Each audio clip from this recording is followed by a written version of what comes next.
के प्रमुख अंतर्राष्ट्रीय खबरों को पहले एक नजर हेडलाइंस पर।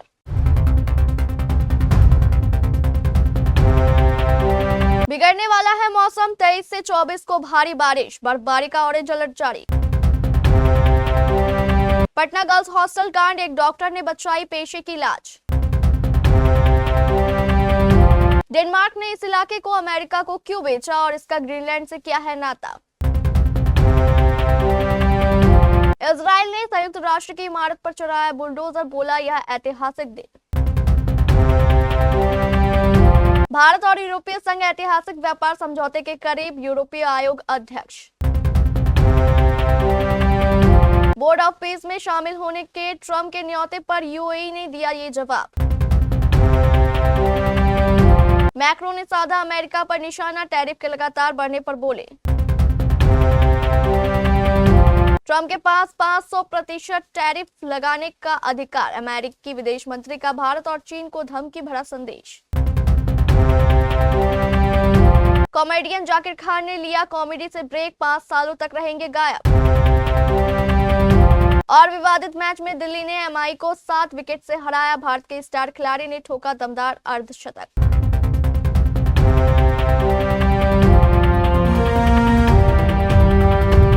उत्तराखंड में 22 जनवरी से मौसम बदलने के आसार है। मौसम विज्ञान केंद्र की ओर से जारी पूर्वानुमान के अनुसार 22 जनवरी को प्रदेश के पर्वतीय इलाकों में बारिश बर्फबारी के आसार है। मैदानी इलाकों में कोहरा छाने से ठंड परेशान कर सकती है। उधर 23 और 24 जनवरी को बारिश बर्फबारी का ऑरेंज अलर्ट जारी किया गया है। केंद्र की ओर से विशेष प्रेस विज्ञप्ति जारी करते हुए 23 और 24 जनवरी को सतर्क रहने की हिदायत दी गई है। इन दोनों दिनों में उत्तरकाशी, रुद्रप्रयाग, चमोली, पिथौरागढ़ और बागेश्वर जिले के 2800 मीटर से अधिक ऊंचाई वाले इलाकों में भारी बर्फबारी की संभावना जताई गई है, जिसके चलते पर्वतीय इलाकों में शीतलहर जैसी स्थिति बन सकती है। बिहार की राजधानी पटना में एक छात्रा के साथ हुई दरिंदगी के मामले ने प्रशासन की संवेदनशीलता पर गंभीर सवाल खड़े कर दिए हैं। शुरुआत में जिस मामले को पुलिस छात्रा की निजी मानसिक स्थिति और नींद की गोलियां का ओवरडोज बताकर रफा दफा करने की कोशिश कर रही थी, वो अब एक संदिग्ध अपराध की ओर इशारा कर रहा है। पीड़िता के परिजनों का आरोप है कि हॉस्टल परिसर में घटना के तुरंत बाद सफाई कर सबूतों को नष्ट किया गया। इस पूरे मामले में प्रभात मेमोरियल अस्पताल के एक डॉक्टर की भूमिका अहम रही, जिन्होंने परिवार को छात्र के साथ हुई हिंसा का सच बताया, जिसके बाद ही पुलिस कार्रवाई और एफआईआर का रास्ता साफ हो सका। पीड़िता के मामा ने मीडिया से चौंकाने वाला खुलासा किया है कि 7 जनवरी को जब वे हॉस्टल पहुंचे तो कमरे को पोछा लगाकर पूरी तरह साफ कर दिया गया। परिजनों के अनुसार प्रभात मेमोरियल अस्पताल में छात्रा ने होश में आने पर इशारों में अपने साथ हुई ज्यादती की बात बताई थी। अस्पताल प्रशासन ने परिजनों को वीडियो रिकॉर्डिंग करने से रोका और धक्का मुक्की भी की, लेकिन वहीं एक डॉक्टर ने दबे स्वर में परिजनों से कहा कि आपकी बच्ची के साथ कुछ गलत हुआ है। डॉक्टर के इसी बयान के बाद 9 जनवरी को छात्रा के पिता ने एफआईआर दर्ज कराई। अमेरिकी राष्ट्रपति डोनाल्ड ट्रंप की ग्रीनलैंड को हासिल करने की जिद अब नए स्तर पर पहुंच चुकी है। हाल ही में उन्होंने उन यूरोपीय सहयोगियों पर 10% टैरिफ लगाने की धमकी दी, जो आर्कटिक द्वीप पर कब्जा करने के उनके मकसद का विरोध कर रहे हैं। अमेरिकी नेता का कहना है कि राष्ट्रीय सुरक्षा कारणों से अमेरिका के पास ग्रीनलैंड का होना जरूरी है।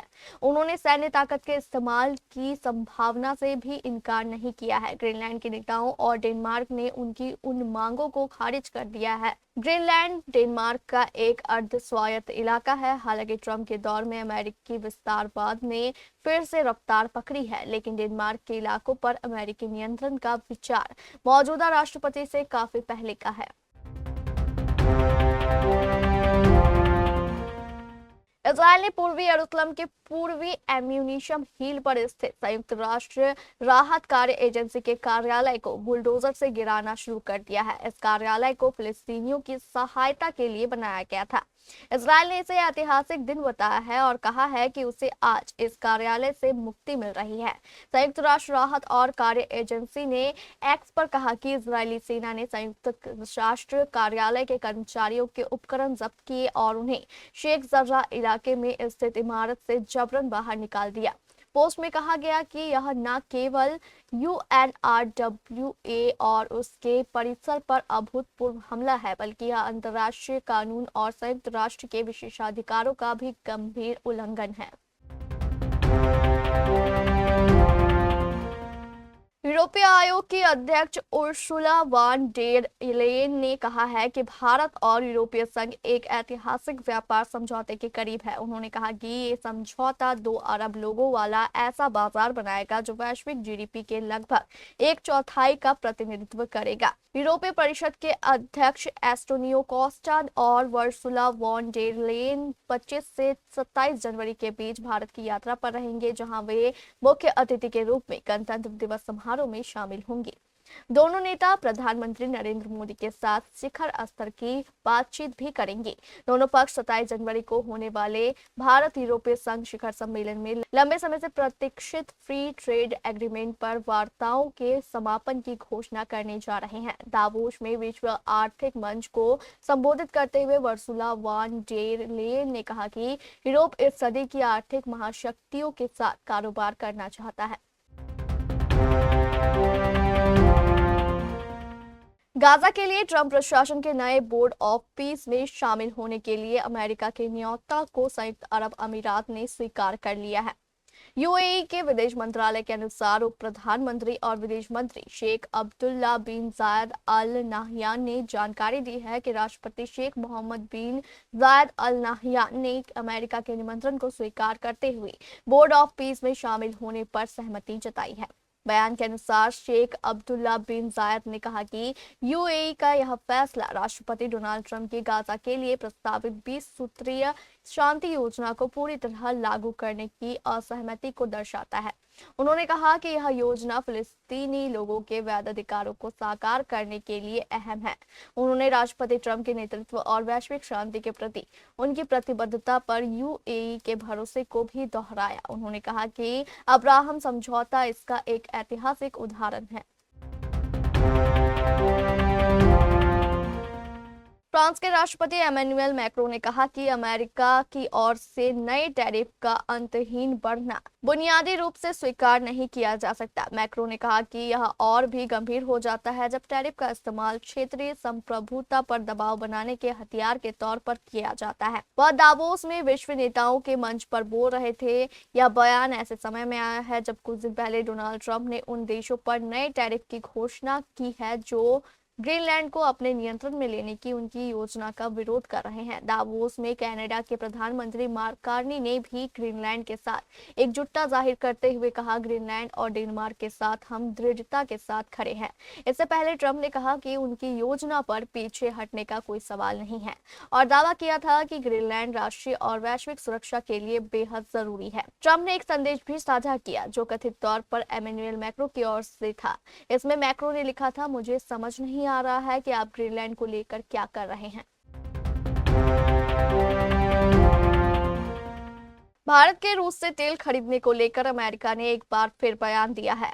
अमेरिकी वित्त मंत्री स्कॉट बेसेंट ने कहा है कि वॉशिंगटन उन देशों पर 500% तक का कड़ा दंडात्मक शुल्क लगाने पर विचार कर रहा है जो अभी भी रूसी कच्चा तेल खरीद रहे हैं। बेसेंट का संकेत एक प्रस्तावित रूस प्रतिबंध बिल के बारे में था जिसमें रूसी तेल खरीदने वाले देशों पर 500% टैरिफ लगाने का प्लान है। हालांकि अमेरिकी वित्त मंत्री ने दावा किया कि डोनाल्ड ट्रंप 25% टैरिफ लगाने के बाद भारत ने रूसी तेल खरीदना बंद कर दिया है, लेकिन भारत ने कहा कि वह अपनी ऊर्जा खरीद का फैसला राष्ट्रीय हित के आधार पर लेता है। भारत के बारे में बात करते हुए बेसेंट ने कहा कि टकराव शुरू होने के बाद भारत ने रूसी तेल खरीदना शुरू किया था, लेकिन राष्ट्रपति ट्रंप ने 25% टैरिफ लगा दिया और भारत ने खरीदारी कम कर दी और रूसी तेल खरीदना बंद कर दिया है।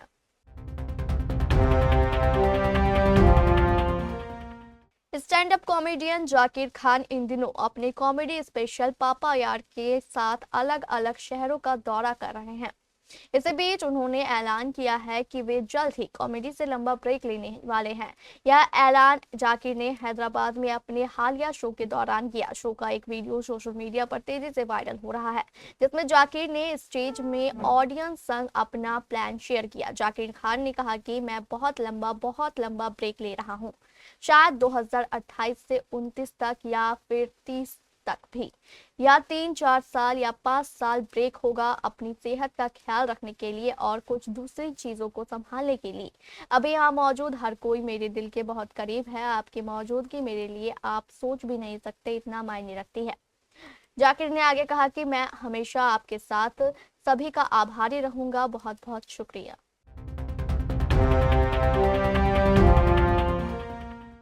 दिल्ली कैपिटल्स ने मुंबई इंडियंस को 7 विकेट से हरा दिया है। वडोदरा में खेले गए इस मैच में मुंबई इंडियंस की टीम ने पहले बल्लेबाजी करते हुए 154 रन बनाए थे। इसके जवाब में दिल्ली की टीम ने 6 गेंद शेष रहते इस मैच को 7 विकेट से जीत लिया। इस मुकाबले में दिल्ली की कप्तान जेमिमा रॉड्रिग्स ने 51 रनों की दमदार अर्धशतकीय पारी खेली। वहीं लीजेज ली का रन आउट बड़े विवाद का कारण बना। मुंबई इंडियंस की टीम पहले बल्लेबाजी करने उतरी, जिसके लिए नेट साइबरब्रंट ने नाबाद 65 रन बनाए। वहीं एमआई की कप्तान हरमनप्रीत कौर ने भी 41 रनों का योगदान दिया। बता दें कि दिल्ली ने यह जीत दर्ज कर प्लेऑफ की उम्मीदों को कायम रखा है। आरसीबी लगातार 5 मैच जीतकर पहले ही प्लेऑफ में जगह पक्की कर चुकी है। दिल्ली कैपिटल्स को शेफाली वर्मा और लीजे ली ने दमदार शुरुआत दिलाई। दोनों के बीच 63 रनों की ओपनिंग पार्टनरशिप हुई। वर्मा 29 रन बनाकर आउट हो गए। वहीं 11वें ओवर में लीजेली का रन आउट बड़े विवाद का कारण बना। दरअसल उनके खिलाफ रन आउट की अपील हुई थी। रिप्ले में एक एंगल पर ली का बैट जमीन पर टिका हुआ था, वहीं एक अन्य एंगल में बैट हवा में था। थर्ड अंपायर ने दूसरे एंगल में बल्ले को हवा में देख ली, जो आउट करार दिया।